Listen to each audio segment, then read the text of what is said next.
Bonjour, alors avant tout j'espère que tu vas bien et cette vidéo est un petit peu particulière, un petit peu... Voilà, c'est une vidéo que j'ai jamais, un type de vidéo que j'ai jamais fait où je vais te partager mon expérience, mes prises de conscience et puis c'est un peu comme, vois cette vidéo comme une invitation peut-être à réfléchir, à mettre de la conscience sur certaines choses et si ça ne te parle pas du tout, eh ben écoute, on va passer à la suivante tout simplement. Je vais commencer par te parler un petit peu de ce que j'ai vécu le mois dernier. Alors cette vidéo, je la tourne en début septembre 2020 et le mois d'août a été pour moi un mois assez intense, assez chamboulant, comme beaucoup de gens avec qui j'ai pu échanger en tout cas, mais j'ai vécu 2 semaines dans ce mois d'août où je suis vraiment allée explorer mes profondeurs, où j'étais vraiment pas bien du tout. La seule solution que j'ai trouvée, c'est d'essayer de mettre tout en pause et d'accueillir au mieux ce qui se passait à l'intérieur de moi. Un gros sentiment de colère, d'injustice.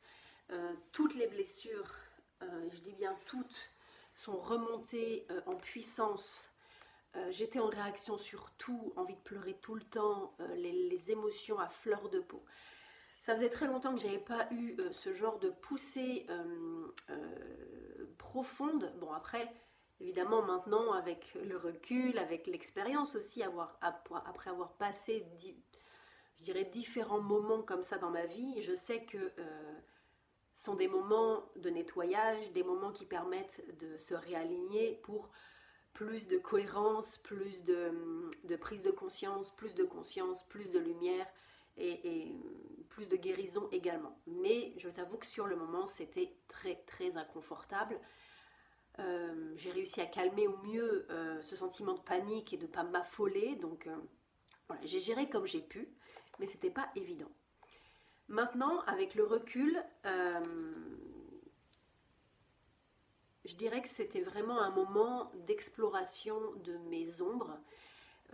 Avant cette période, j'ai été dans un moment de profonde connexion, d'ouverture de conscience pendant plusieurs mois. Une clarté dans mes objectifs, dans ce que je voulais créer dans ma vie, dans qui j'étais, dans une intuition hyper claire, une guidance très présente. Voilà, très très connectée à la vie.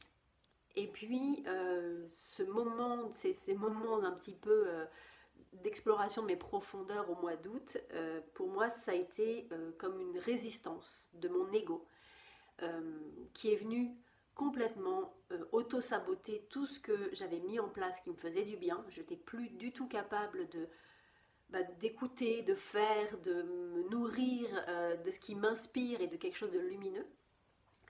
Et c'est pour ça qu'il a fait ressortir toutes mes blessures, donc comme si tout était en alerte. Je l'ai vu comme un dernier sursaut, en fait, peut-être pas un dernier, mais en tout cas un sursaut de mon ego pour résister, pour dire non, je lâcherai pas. Pourquoi je parle de l'ego? Parce que pour l'expérimenter depuis peut-être 1 an et demi, 2 ans maintenant, pour moi, il y a cette posture intérieure entre, soit je me positionne au niveau de mon âme, où il y a une pleine confiance en la vie, une pleine confiance en soi, il y a cette intuition qui se manifeste, une profonde guidance, des synchronicités qui arrivent dans la vie, une profondeur aussi, des ressentis subtils qui se développent. Et puis il y a de moins en moins de peur, il y a de moins en moins de blessures. Je ne dis pas qu'elles sont plus là du tout, mais en tout cas il y a beaucoup de fluidité. Voilà, on est dans le flow, c'est plutôt agréable. Et puis il y a cette posture intérieure, donc la posture de l'âme, ou la posture de l'ego. L'ego, on tire souvent sur lui, mais il a sa place, il est nécessaire parce que on est incarné, parce qu'on est sur cette terre, et il a toute son utilité. Sauf que selon moi, il n'est pas forcément au bon endroit. C'est-à-dire que l'ego doit être au service de l'âme. Mais l'âme doit être en premier plan. Et quand l'ego est en premier plan, on a le mental qui tourne, qui est en réaction sur tout. On a comme un filtre un petit peu, un voile d'illusion, quelque chose qui nous plonge dans des tracas, des tourments, des ruminations, des peurs, des doutes, un manque de confiance, etc. C'est ma vision, encore une fois. À toi de voir si ça te parle ou pas. Mais donc ce que j'ai vécu au mois d'août, ça a été ça. Ça a été un sursaut de l'ego pour dire non, je veux rester en avant-plan. Je veux que ce soit moi qui soit aux commandes. J'ai envie de piloter. Donc je l'ai laissé, je l'ai nourri comme j'ai pu. J'ai essayé de prendre soin aussi de moi comme j'ai pu, etc. Ce matin, comme par hasard, je sais que voilà, pour moi il n'y a pas de hasard, mais du coup ce matin, il y a eu un petit rappel sur une citation que j'avais partagée il y a quelques années sur Facebook.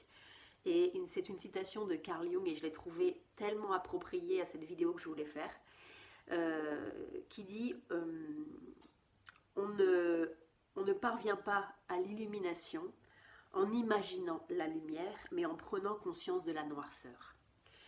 Et c'est tellement à propos avec ce que j'ai vécu au mois d'août, du coup d'aller expérimenter ce côté sombre, ces profondeurs, profondeur un peu sombre, un peu obscure, hein, pas une profondeur dans la subtilité, mais ma noirceur du coup, mon côté sombre, que derrière, après ces 2 semaines, il y a eu une ouverture, il y a eu de l'énergie qui est revenue, la joie qui est revenue, la confiance, etc. Quelque chose de beaucoup plus posé. Et pour moi, c'est très significatif, très symbolique, très représentatif de ce qui se passe aujourd'hui, j'allais dire dans notre société, mais c'est même pas ça, c'est dans le monde entier. C'est la première fois dans l'histoire, en tout cas, je suis pas historienne, mais bon, mon peu de connaissances là-dessus, qu'on vit quelque chose d'aussi global. Il y a eu cette année, effectivement, cette crise Covid, il y a eu les confinements, il y a eu tout ça. Et ça continue. Et c'est vrai que là, aujourd'hui, en début septembre 2020, il y a ce côté, il y a les masques. Les masques qu'on nous demande de mettre. Je ne vais pas prendre parti, je ne vais pas exprimer mon opinion sur oui, il faut porter des masques ou non, il ne faut pas porter des masques. C'est à chacun, en fait. Je t'invite vraiment à aller voir en toi ce qui résonne en toi, ce qui est juste pour toi, ce que tu peux faire, ce que tu veux faire, Bref, il y a des fois on veut faire des choses, des fois on ne peut pas, par peur, par plein de choses. C'est à chacun de se positionner là-dessus. Mais en tout cas, je t'invite à mettre de la conscience.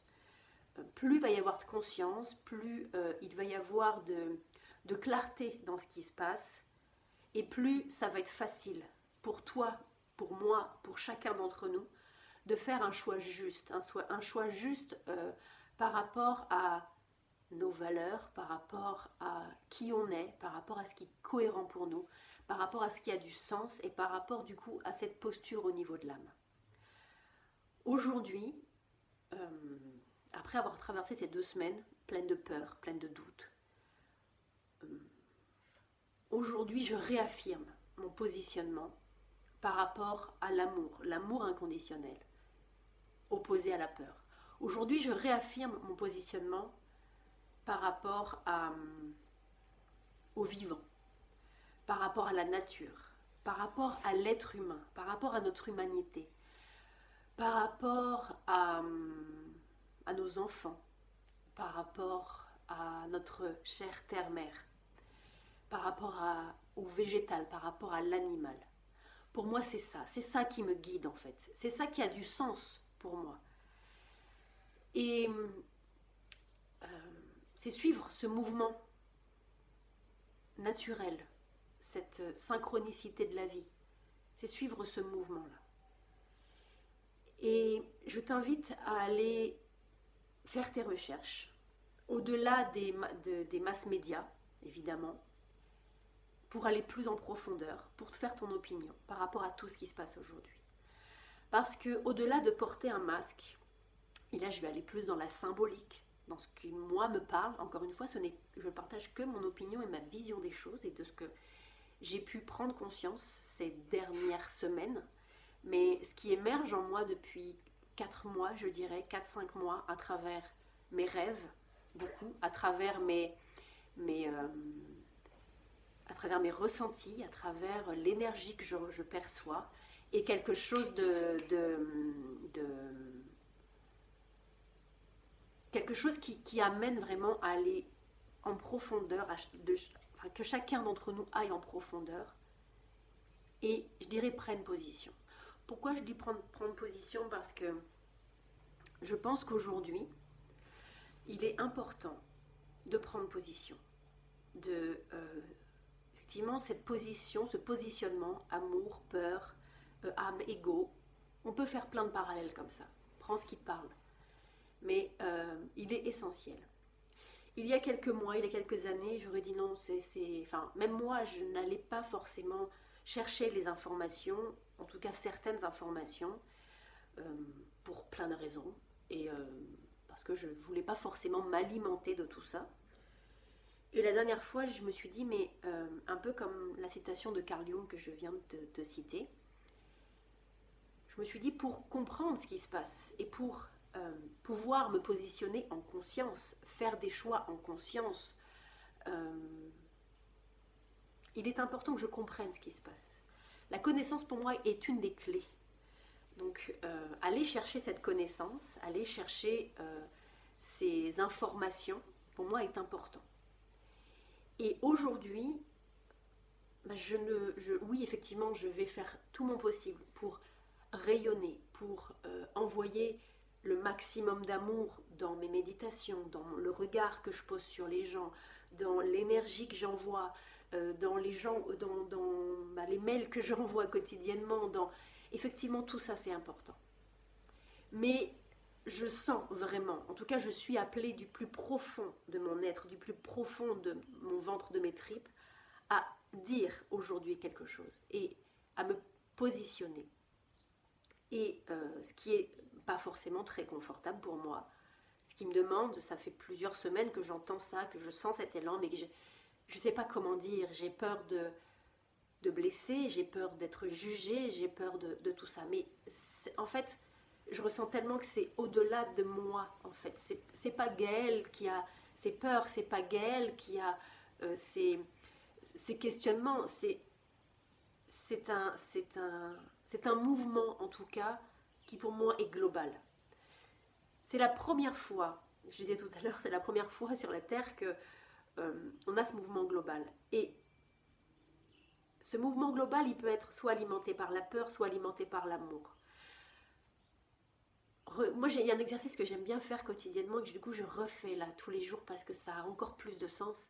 C'est toutes les 2 heures, je me mets un rappel et je respire en fait. Et quand je respire, l'air finalement c'est la seule chose qui nous relie tous, les êtres humains, les végétaux, les animaux, au-delà de l'énergie évidemment, mais voilà. Je respire et à chaque fois je me connecte à tout, aux êtres humains, au végétal, à l'animal. Et quand j'expire, j'envoie le maximum d'amour. Et effectivement, je peux faire ça. Et c'est ce que je fais. Et c'est ce que je fais dans mon quotidien. Et ça me nourrit beaucoup. Et je donne et je reçois énormément. Mais aujourd'hui, il y a ce positionnement plus fort. Parce qu'il y a une certaine, je dirais, urgence. Donc j'ai l'impression d'être sur un peu comme, je dirais, mon cheval blanc pour dire ok, on y va, on se positionne. Encore une fois, je ne partagerai pas forcément, je ne suis pas là pour te dire de faire telle chose ou telle chose. C'est à toi d'aller voir en toi ce qui vibre, ce qui résonne, ce qui vient percuter en fait ton cœur et ce qui est le plus juste et le plus bienveillant pour toi. Mais je pense qu'à un moment donné, pour des valeurs fortes pour chacun, pour moi c'est la liberté, pour moi c'est l'amour, à toi de voir quelles sont tes valeurs. Quand ces valeurs sont mises à mal, quand ces valeurs sont menacées, pour moi il est important de s'affirmer. S'affirmer avec bienveillance, avec amour, avec douceur avant tout pour soi et dans l'entourage. Mais je pense que il y a une vigilance à mettre déjà dans ce qui se passe, prendre conscience de certaines choses. Et il y a une vigilance aussi à mettre dans comment on réagit. Non pas réagir, mais agir. Attention à ce qu'on va dire, attention au jugement qu'on va émettre, attention à la vibration qu'on va émettre, vibration de peur ou vibration d'amour, attention au choix qu'on va faire. Je pense que c'est important de mettre cette vigilance et d'être conscient. C'est pour ça que je parle de conscience, parce que plus on va mettre de la conscience sur nos choix, sur ce qui se passe, par la compréhension, par la connaissance, par l'énergie, etc., plus ça va être clair, fluide et plus ça va avoir du sens. prends mes notes pour pas rater quelque chose. Oui, je voulais parler des masques. Au-delà du masque, de tout ce qui se passe en ce moment, je vois comment le microcosme est toujours le reflet du macrocosme. Comment l'intérieur est le reflet de l'extérieur. Comment quelque chose d'anodin, comme un masque, a derrière une symbolique beaucoup plus grande.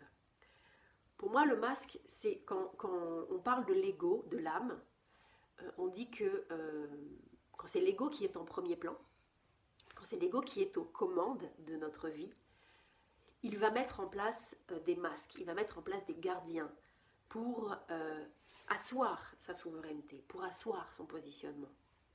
Quand on parle par exemple d'une blessure d'injustice, de rejet, d'abandon, etc., pour se protéger, on va mettre un masque. Mais quand on met un masque, on n'est plus soi-même. C'est-à-dire quand on n'est plus soi-même, c'est-à-dire que l'âme n'est pas au premier plan, puisque c'est l'ego qui va être en réaction par peur, c'est l'ego qui va être en réaction. Il pense bien faire parce que il est là pour nous protéger, mais à un moment donné, il a été utile. Il a été utile parce qu'il nous a protégés face à une situation. Mais aujourd'hui, c'est important de reprendre sa souveraineté et de dire « Ok, merci, tu m'as été utile à un moment donné, je n'ai plus besoin de toi aujourd'hui. » Donc le masque qu'on porte tous aujourd'hui, a cette symbolique-là pour moi. C'est-à-dire que je choisis de mettre qui en avant-plan? Est-ce que je choisis de mettre ma part la plus lumineuse, c'est-à-dire mon âme, en premier plan, de lâcher du mieux que je peux mes peurs, de non plus réagir mais d'agir à partir de mon cœur, à partir de mon âme, à partir d'un amour inconditionnel, ou est-ce que je décide de laisser mon ego en premier plan, où il va venir réactiver mes blessures en permanence, où il va mettre des doutes, où il va mettre de la peur, comme j'ai pu vivre ces 2 dernières semaines au mois d'août. Voilà, j'espère que c'est pas... Enfin, j'espère que c'est clair parce que j'aborde plein de thèmes et des fois peut-être avec une certaine profondeur, mais j'avais besoin de partager en fait, de faire entendre ma voix en tout cas par rapport à ça. Je pense qu'il y aura, il y aura d'autres vidéos un peu de ce style-là parce que c'est en train de monter en fait. Je sens en moi que ça monte, je sens autour de moi que ça monte. Il y a des choses que j'ai besoin de dire, je ne sais pas encore comment les dire parce que je vois que j'ai peur de le dire avec trop d'urgence, avec trop peut-être de pression.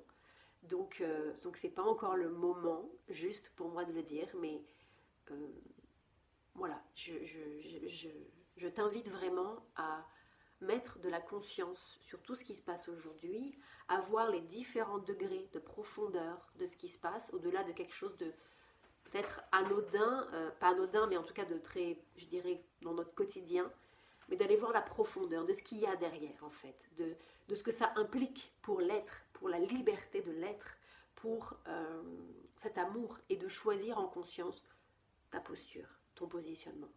Moi, je le dis encore une fois, mon choix est fait. Je choisis le vivant, je choisis l'humain, je choisis la nature, je choisis la terre-mère, je choisis le végétal, je choisis l'animal, je choisis la vie, je choisis le vivant. Voilà. Je te laisse là-dessus, avec plaisir pour échanger avec toi. Je te souhaite une très belle journée, sois doux avec toi et à bientôt.